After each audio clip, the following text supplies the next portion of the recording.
بسم الله الرحمن الرحيم.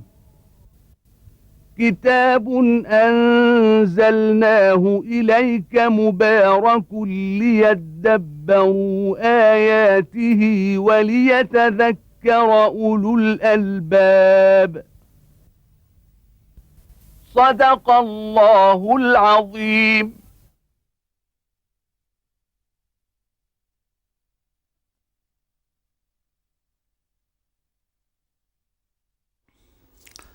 الحمد لله رب العالمين، والصلاة والسلام على المبعوث رحمة للعالمين سيدنا ونبينا محمد وعلى آله وأصحابه ومن اهتدى بهداه وعمل بسنته يوم الدين.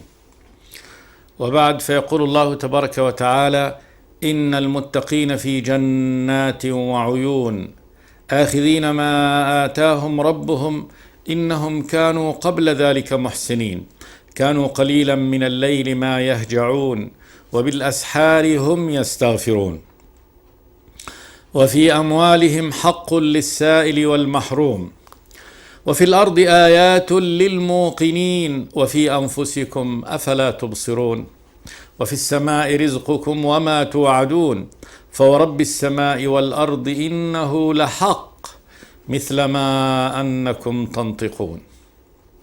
هل أتاك حديث ضيف إبراهيم المكرمين إذ دخلوا عليه فقالوا سلاما قال سلام قوم منكرون فراغ إلى أهله فجاء بعجل سمين فقربه إليهم قال ألا تأكلون فأوجس منهم خيفة قالوا لا تخف وبشروه بغلام عليم فأقبلت امرأته في صرة فصكت وجهها وقالت عجوز عقيم قالوا كذلك قال ربك إنه هو الحكيم العليم.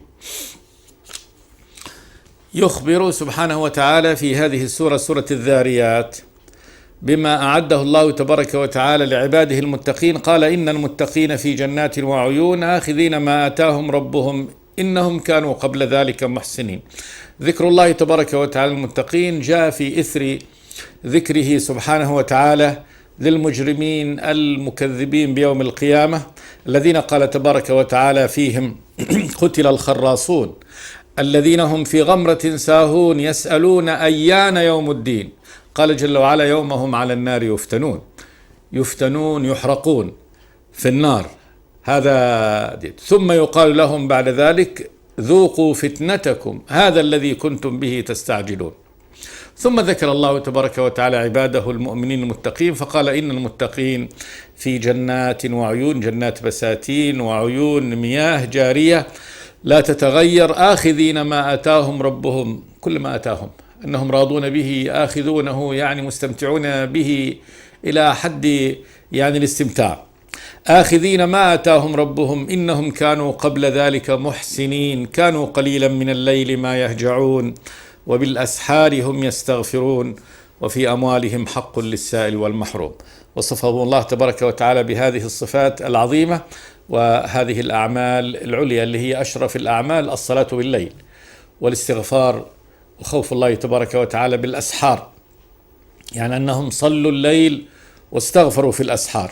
ثم إنهم يعني أموالهم فيها حق للسائل والمحروم، الحق الذي أحقه الله تبارك وتعالى، وكذلك في المال حق سوى الزكاة كما أخبر النبي صلوات الله وسلامه عليه.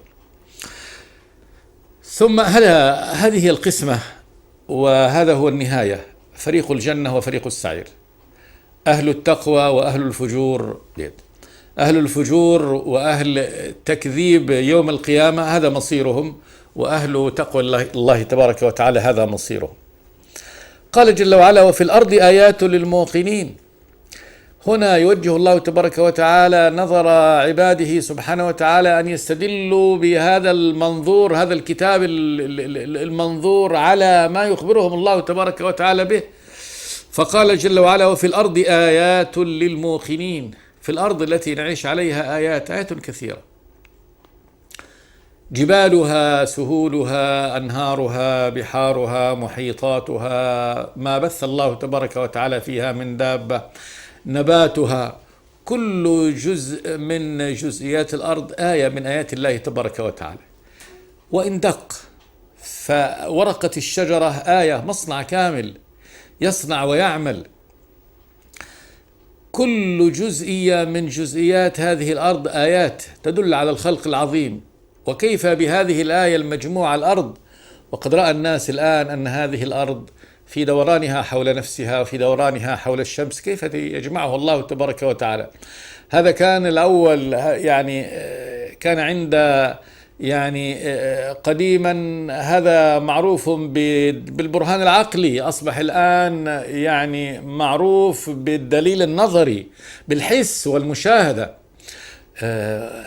ولكن الكافر لا يسأل نفسه كيف يكون هذا، كيف يكون هذه الأرض وهي تدور على هذا النحو. معلوم أن الدوران فيه طرد مركزي، نظرية الطرد المركزي عند دوران أي شيء يطرد ما في المركز إلى الأطراف. لما لا تطرد الأرض وهي في دورانها الأشياء من عليها لتتناثر في الفضاء وهي بهذه السرعة وبهذا الدوران؟ ما هذه القوة الجاذبة التي تجمع ما على الأرض وتثبته هذا التثبيت؟ لماذا لا تتناثر محيطات الأرض وجبالها وعماراتها تتناثر في الفضاء في حال هذا الدوران؟ لا يسأل الناس هذا.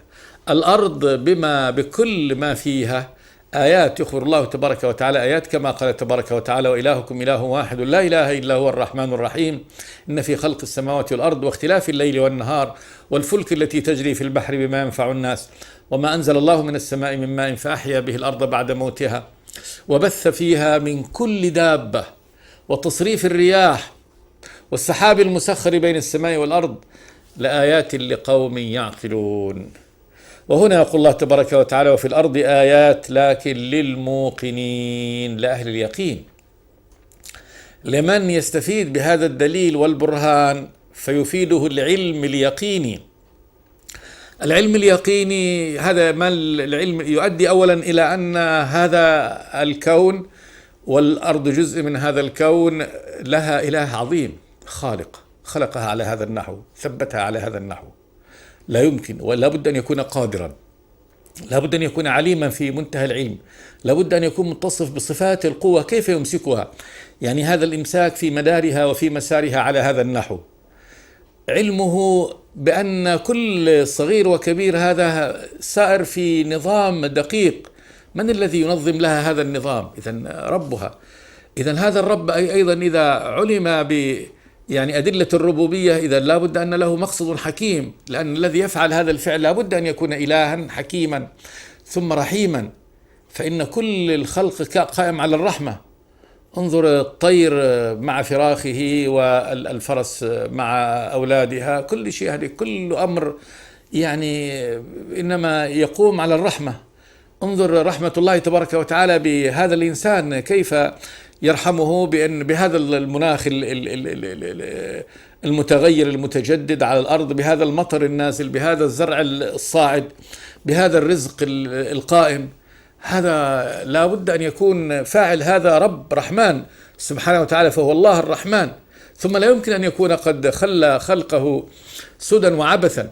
من يخلق هذا الخلق لا يمكن أن يكون عابثا ولاعبا، إذن له طريق ومنهج ينظر. فإذا هو سبحانه وتعالى قد أرسل الرسل من عنده سبحانه وتعالى بالكتب المنزلة من عنده بالهداية بالدعوة إليه بتبصير العباد بمبتدئهم ومنتهاهم ومعادهم وما يراد منهم. فالأرض، الاستدلال بهذه الآيات المنظورة على ما دعت إليه الرسل من التعريف والتعليم بالله تبارك وتعالى.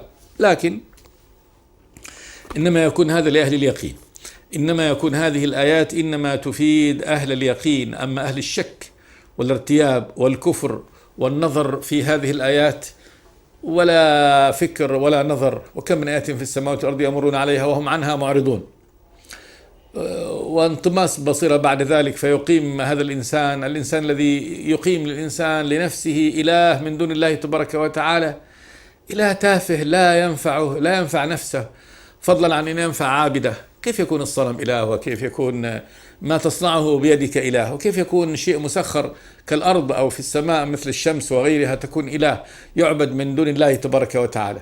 فينتكس الإنسان ويعبد ما لا يفيده.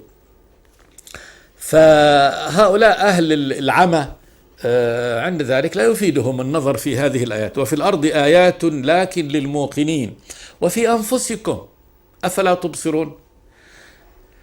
في نفسك أنت أيها الإنسان، أنت بنية، مبني، هذا البناء في غاية الإحكام. انظر الإحكام الذي أحكمت به، هذه العظام المنصوبة نصب عظيم. الإنسان فيه 360 عظم كلها مرتبط بعضها ببعض بأربطة وبنظام عصبي يدير هذه البنية، وبدورة دموية توزع، وبنظام للعمل والهضم، وبأنظمة هائلة جدا لا يمكن أن يحصيها عد ولا يحصيها كتاب، كلها تقوم منتظمة. بل بكل ذرة من كيان الإنسان، الخلية الواحدة الحية للإنسان في 60 مليار خلية، كل خلية إنما تقوم بعمل منتظم، مصنع كامل منتظم. أولا يحمل الصفات الوراثية للإنسان، الصفات الخاصة به، اسمه فيها، هذا اسمه، شفرته الخاصة في كل خلية من خلاياه، خلايا عظامه، خلايا مخه، خلايا دمه، خلايا لحمه، خلايا جلده. أي خلية من هذه الخلايا تحمل نفس الصفات التي لهذا الإنسان، ولا يمكن أن تشابه مع مخلوق آخر من كل هذه المخلوقات، مع إنسان آخر، لا مع أبيه ولا مع أمه ينتمي انتماء فقط، لكن إنه يتطابق لا. فهذا الإنسان بهذه الأجهزة الكاملة وبهذا النظام وبهذا الإحكام وبهذا البناء نحن خلقناهم وشددنا أسرهم. ألم نجعل له عينين ولسانا وشفتين؟ يقول الله تبارك وتعالى: يا أيها الإنسان ما غرك بربك الكريم الذي خلقك فسواك فعدلك في أي صورة ما شاء ركبك. فهذا الإنسان ألا ينظر في خلقه، ينظر في هذه القدرة العظيمة، قدرة الرب الإله سبحانه وتعالى الذي سواه هذه التسوية، وهو لا يستطيع أن يخلق ذرة منه ولا يقيم شيء، شعرة من شعراته لا يستطيع أن يقيمها على الوجه الذي يريد، وإنما إقامته خلقها ونماؤها وفعلها وتغذيتها إلى الله تبارك وتعالى. فالله يقول جل وعلا: وفي أنفسكم أي آيات أفلا تبصرون. يعني هلا أبصرتم هذا؟ أفلا تبصرون، تنظرون نظر البصر لهذه الآيات التي جعلها الله تبارك وتعالى في أنفسكم. ثم قال جل وعلا: وفي السماء رزقكم وما توعدون. وفي السماء رزقكم، الرزق اللي هو كل ما ينتفع به الإنسان من طعامه وشرابه ولباسه ومسكنه وغيره. فأولا رزق العباد في السماء ما المطر الذي ينزله الله تبارك وتعالى، هذا الذي هو أساس الحياة كلها، وجعلنا من الماء كل شيء حي، فهذه دورته في السماء، ينزله الله تبارك وتعالى إلى هذه الأرض، يكون به النبات، يكون به الحيوان، يكون به حياة الإنسان. لا تستمر دورة الحياة إلا بهذا. ثم إن خزائن الرزق كلها هو عند الله تبارك وتعالى، كما قال جل وعلا: وإن من شيء إلا عندنا خزائنه وما ننزله إلا بقدر معلوم. كل خزائن الرزق عند الله تبارك وتعالى، المال، الأولاد، الأرزاق، ما توعدون، كله بيد الله تبارك وتعالى. فالله هو مالك الملك ومقاليد السماوات والأرض سبحانه وتعالى بيدها، فأقدار العباد عنده سبحانه وتعالى، وأرزاق العباد بيده سبحانه وتعالى، فهو الذي عنده كل الأمر سبحانه وتعالى. ففي السماء رزقكم، والله تبارك وتعالى في السماء فوق 7 سماوات، فوق عرشه سبحانه وتعالى، وهو الذي ينزل لعبده، ينزل لعباده سبحانه وتعالى ما يشاء من الأرزاق. يد الله ملأى سحاء الليل والنهار، يقول النبي: يد الله ملأى سحاء الليل والنهار، ألم تروا ما أنفق منذ خلق السماوات والأرض فإنها لم تغض ما في يمينه. فالله هو الذي بيده يعني خلق كل شيء، مقادير كل شيء، رزق العباد كلهم سبحانه وتعالى. وما من دابة إلا على الله رزقها، على الله رزقها، ويعلم مستقرها ومستودعها، كل في كتاب مبين. وفي السماء رزقكم وما توعدون، والذي توعدونه كذلك عند الله تبارك وتعالى. توعدونه من اليوم الآخر، الجنة التي وعدها الله المتقين، النار، كل هذا بيده وعنده سبحانه وتعالى. فالأمر كله عند الله تبارك وتعالى. وفي السماء رزقكم وما توعدون فورب السماء والأرض إنه لحق. يقسم الله سبحانه وتعالى بنفسه، واصفا نفسه سبحانه وتعالى بأنه رب السماوات والأرض، ربها خلقا، مالكها، المتصرف فيها. فهو الرب على الحقيقة، الرب بمعنى المالك، والرب بمعنى الخالق، والرب بمعنى المربي. فالله تبارك وتعالى هو رب السماوات والأرض، هو سيد السماوات والأرض، هو مالكه، هو الذي أنشأها من العدم، وهو الذي مناها سبحانه وتعالى، وهو المتصرف فيها كل تصرف. الشمس، القمر لا يتصرف تصرف، لا يسير في مداره وفي فلكه إلا بالأمر الإلهي. الشمس والقمر بحسبان، كل شيء. وكل مخلوق لا حركة ولا سكون إلا بأمر الله عز وجل. وأن إلى ربك المنتهى، وأنه هو أضحك وأبكى، وأنه هو أمات وأحيا، وأنه خلق الزوجين الذكر والأنثى من نطفة إذا تمنى، وأن عليه النشأة الأخرى، وأنه هو أغنى وأقنى. كل بيده، كل بيده. فالإحياء والإماتة والسرور والغم والبكاء والضحك والهدى والضلال والمرض والصحة وكل التصريف لله تبارك وتعالى. لا يملك مخلوق لنفسه نفعا ولا ضرا إلا ما شاء الله تبارك وتعالى. الله المتصرف، الله خالق كل شيء، وهو على كل شيء وكيل. هو المتوكل بكل شيء سبحانه وتعالى، يعني القائم يعني بكل شؤون مخلوقاته. الله سبحانه وتعالى هو الموكل بها سبحانه وتعالى. ولله تبارك وتعالى أسلم من في السماوات ومن في الأرض. فورب السماء والأرض إنه لحق، إنه الذي توعدونه من أن هناك يوم قيامة وأنكم تقفون بين يدي الله ويحاسبكم الله تبارك وتعالى حق. هذا ثابت، مثل ما أنكم تنطقون. هل تشكون في نطقكم؟ هل يشك الإنسان في أنه موجود ينطق؟ فمثل ما أنت تنطق ولا تشك في هذا ولا يدخلك ريب في هذا، فاعلم أن يوم القيامة هكذا. يوم القيامة حق ثابت على هذا النحو. فورب السماء والأرض يقسم الله تبارك وتعالى بنفسه إنه الذي توعدونه أيها الناس حق ثابت، مثل ما أنكم تنطقون. هذا الحديث بهذه الأدلة وبهذا البراهين وبهذا الإخبار، والله تبارك وتعالى إخبار ويخبر ويقسم سبحانه وتعالى على ما يخبر به. والله قلنا مرارا بأن الله غني عن القسم سبحانه وتعالى أن يقسم لعباده ليصدقوا، فإن الله تبان أصدق من الله قيلا.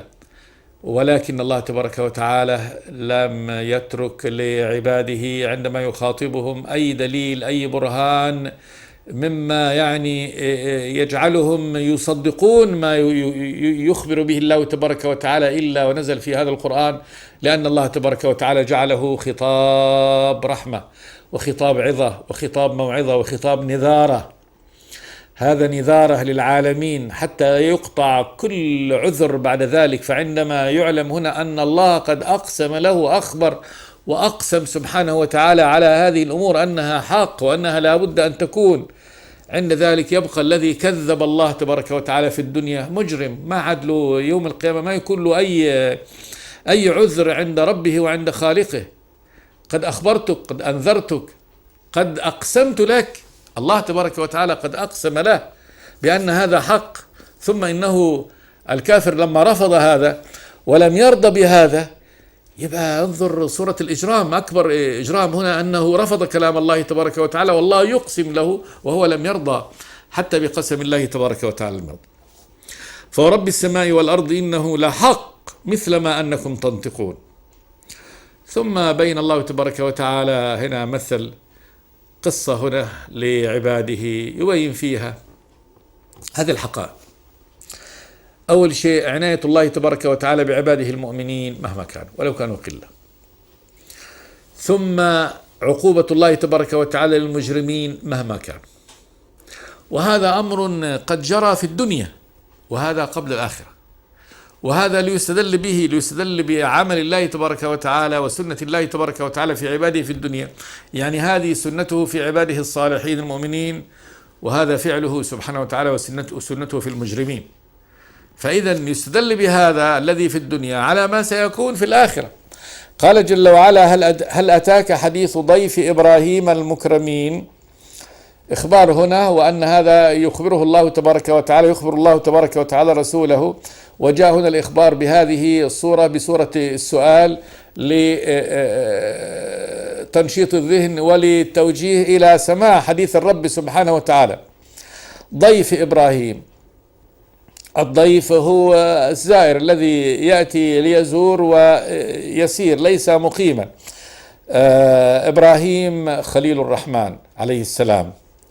المكرمين، يعني المكرمين هم مكرمون عند الله تبارك وتعالى لأنهم ملائكة من ملائكة الله تبارك وتعالى، والملائكة عباد مكرمون عند الله تبارك وتعالى، كما قال الله تبارك وتعالى فيهم: وقالوا اتخذ الرحمن ولدا سبحانه بل عباد مكرمون لا يسبقونه بالقول وهم بأمره يعملون. فهم مكرمون من الله، الله كرمهم سبحانه وتعالى، كرمهم في صفاتهم وفي أخلاقهم وفي خلقهم تكريم عظيم جدا، فجعل خلقهم خلق عالي، فخلقهم من نور وعلى هيئات عظيمة وصور بديعة، كما قال تبارك وتعالى: الحمد لله فاطر السماوات والأرض جاعل الملائكة رسلا أولي أجنحة مثنى وثلاث ورباع يزيد في الخلق ما يشاء إن الله على كل شيء قدير.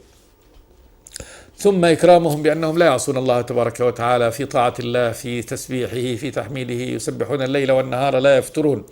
فهم رسل الله تبارك وتعالى المكرمون، ليسوا شياطين، ليسوا عصاه، وإنما هم عباد مكرمون عند الله تبارك وتعالى. وكذلك أنه أيضا إبراهيم عليه السلام لما نزلوا به أكرمهم، فإنه قد كان رجلا يعني مؤمنا صالحا، نبي الله تبارك وتعالى رسول الله، وكان يكرم أضيافه، من صفته أنه كان مكرما لأضيافه عليه السلام. هل أتاك حديث ضيف إبراهيم المكرمين إذ دخلوا عليه فقالوا سلاما. دخلوا على إبراهيم، نزلوا عليه كأنهم أضياف أغراب، نزلوا وكانوا ثلاثة، قيل أنهم جبريل عليه السلام وميكائيل وإسرافيل، فقالوا سلاما، سلموا عليه، يعني نسلم عليك سلاما. قال سلام، يعني سلام عليكم قوم منكرون. قوم منكرون، يبدو أنه الله تعالى أعلم أنه لم يقلها هنا سلام قوم منكرون، وإنما يعني إنكاره لهم إنما جاء بعد ذلك عندما قدم لهم الطعام ووجد أنهم لا يأكلونه، كما في قول الله تبارك وتعالى: فلما رأى أيديهم لا تصل إليه نكرهم وأوجس منهم خيفة.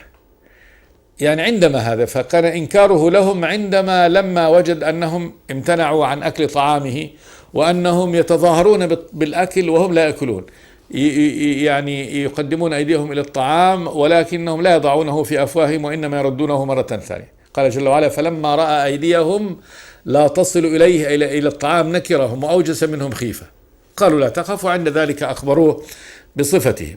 أما في أول الأمر فإنه رحب بهم ويعني أدخلهم وفعل لهم يعني ما يستحقون من الضيافة، وما هو إبراهيم عليه السلام جدير به من إكرام ضيفه.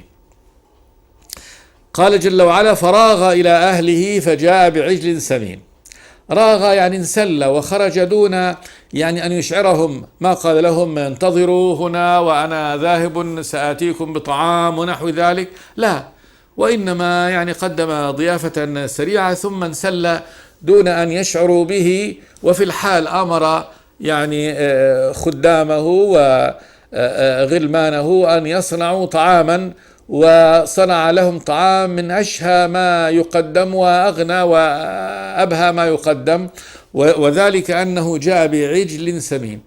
والعجل ذكر من البقر وسمين، وقربه إليهم. وقد كان أيضا في الآية الأخرى قال: فما لبث أن جاء بعجل حنيذ مشوي على الرضف اللي هي الحجارة المحماة، وهذا أفضل وأعلى طريقة يعني شواء اللحم وتقديمه على أحسن الصور، وأتى بعجل كامل.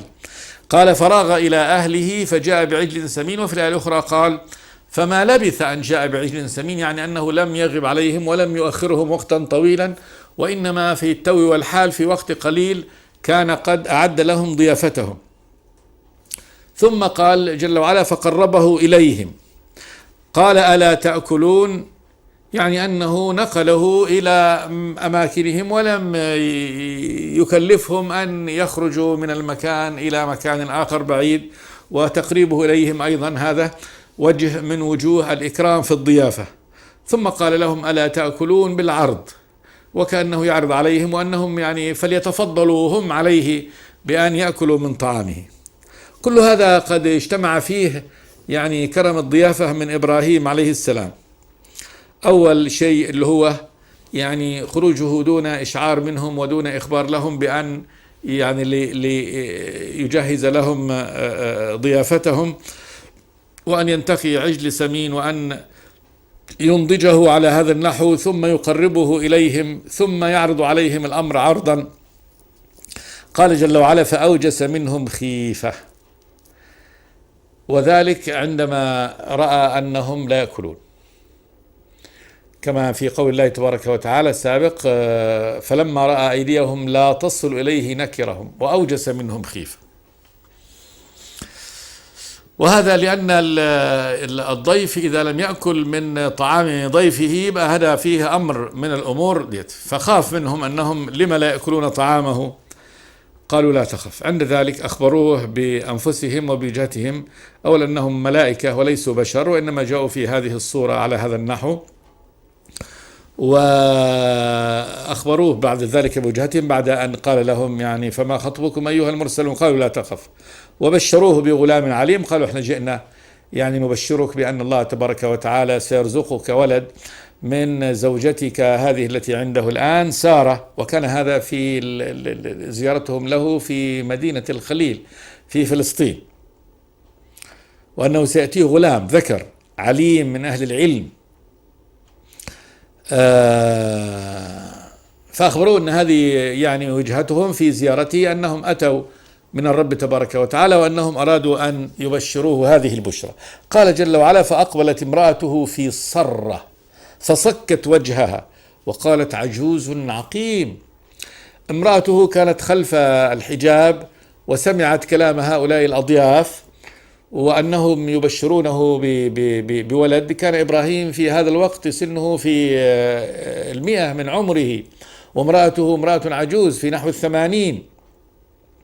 فعند ذلك لما سمعت هذا ضربت على رأسها من يعني هول المفاجأة، وأن الأمر هذا فاجأها، فقالت يا ويلتى ألد وأنا عجوز وهذا بعلي شيخة، إن هذا لشيء عجيب. فهي عجوز الآن، ثم إنها قالت هنا عجوز عقيم، أنها عند يعني فتوتها وعندما كانت في وقت الإنجاب كانت عقيم لا تلد، فهي عقيم في الأساس لا تلد، ثم اجتمع لها الآن مع العقم كبر السن وأنها أصبحت عجوز، ثم إن زوجها الآن أصبح شيخ كبير، فكيف مع اجتماع هذا كله يكون لها ولد؟ فأقبلت امرأته في صرة صوت، يعني صوت كعادة النساء عندما تسمع شيء غريب بهذا فصكت وجهها، صكت ليس يعني صكت الحزن وكذا، وإنما يعني الدهشة والمفاجأة لهذا الخبر العظيم. وقالت عجوز عقيم، أنها عجوز وهي عقيم كذلك.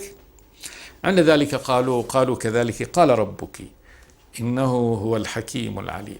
كذلك كهذا الأمر الذي نقول نفس الأمر هذا قال ربك. وإذا قال الله تبارك وتعالى انتهى الأمر وقضي خلاص. قال ربك يعني خالقك إنه هو الحكيم الذي ضع الأمر في نصابه، كون يجي الولد وفي هذا الوقت وفي هذه السن ومن هذا من حكمته سبحانه وتعالى، عليم كل أمر سبحانه وتعالى. فهذا من علمه ومن حكمته سبحانه وتعالى أن يرزق إبراهيم وهو في هذه السن وفي هذه آية من آياته سبحانه وتعالى، ويكون هذا هو الوقت المناسب وهو الأمر المناسب. قالوا كذلك قال ربك إنه هو الحكيم العليم. فهذه أول يعني هذه البشرى هي مهمة من المهمتين اللتين جاء هؤلاء الرسل بهما. فهذه كان أول شيء، أخبروه بأن الله تبارك وتعالى قد أرسلهم إلى إبراهيم ليخبرهم هذا الخبر. سنعود إن شاء الله إلى هذه الآيات في الحلقة الآتية. أستغفر الله لي ولكم مخلصا. الحمد لله رب العالمين.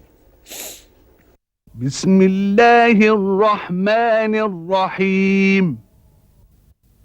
كتاب أنزلناه إليك مبارك ليدبروا آياته وليتذكر أولو الألباب.